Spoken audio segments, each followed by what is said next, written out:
Okay, we have Mr. Shahab Khan, Associate Professor of International Relations from Bangladesh.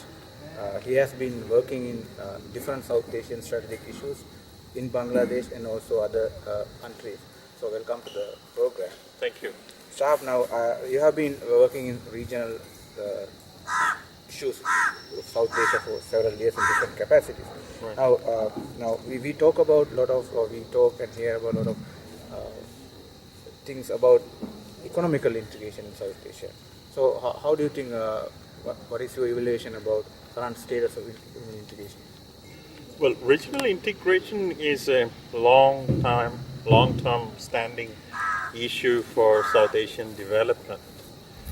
Integration has two aspects. One is certainly the economic. Right. And economic comes with trade and investment. The other one is strategic and political. However, we believe that once we get into the economic integration issues, which is much more important for the region as a whole, because none of the countries in South Asia are now immune from what we call problems. Right. And most of the problems, those are arising in the 21st century, are more like collective and more or less same. So we have to understand that the security priorities and the development priorities are more or less same. So therefore, the integration, economic integration under the labels of trade and investment is a priority. However, the problem at the moment is the pace of integration is very slow compared to if you take recent phenomena in Africa, where you see that the integration process in economy is rising and going faster. And if you see the East Asia, 20% of their total GDP comes from regional economic activities, while you see South Asia is 2%, and that gives us a very poor picture. But that's my next question actually. Why, I mean, we are talking about integration for more than 20 or 30 years. Now, why with all these efforts and documentation and regional institutions, still this trade is, as you said, like less than 5%. So is it because there's no real South Asian business, or is it due to different other challenges? Basically, I would put it in a very political way, because the political construction or the political ideas of public policy making, right, or relationship, particularly the foreign relationship within the region, is extremely vulnerable and delicate. The political mindset is one issue. Then you have the bureaucracy to play a further role, which often acts as a hindrance to the process of regional cooperation in terms of economics. Now, one hand you have this political mindset, on the other hand you have the bureaucratic structure. But very interestingly, what we always forget, that look, the integration among the people is already there historically. Right. The Bangladeshis are closely connected to the Indians, Indians are closely connected to the Nepalese, Pakistanis are closely connected to the Indians and Bangladeshis and Sri Lankans. It's happening. But now, sorry, I want to disturb here because I want to ask you now. We talk about this people-to-people integration and all this fluidity in the region. But we have been more or less competitors when it comes to economical agendas. We are trying to export to Europe or US, North America.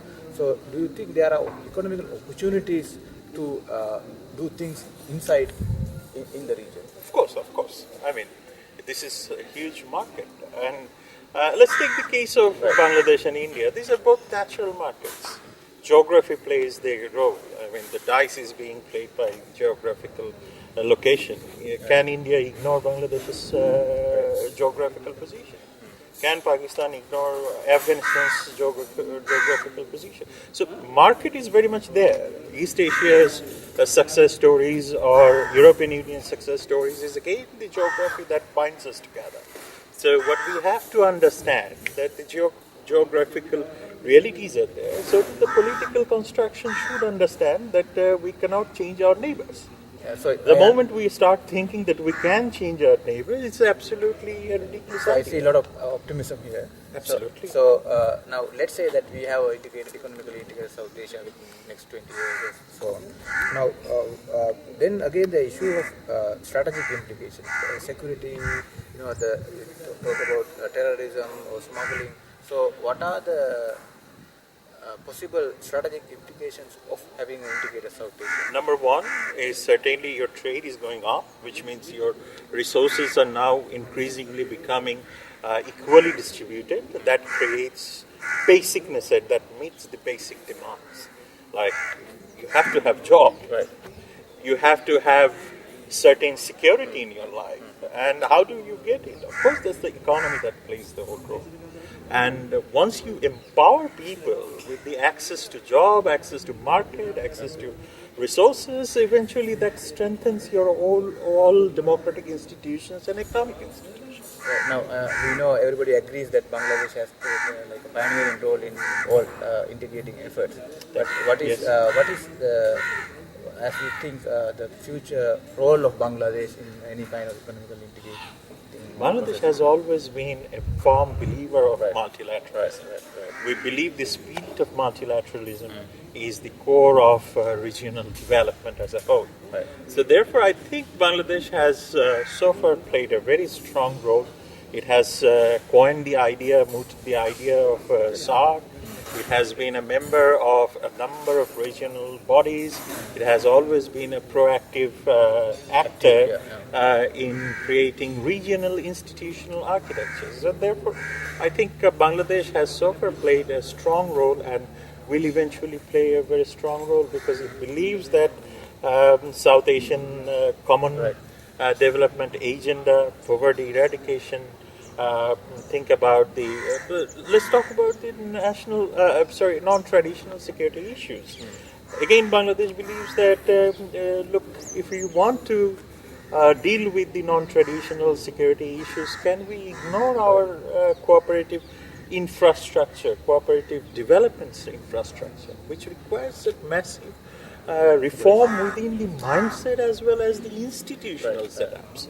And I think Bangladesh will continue doing so in the longer term.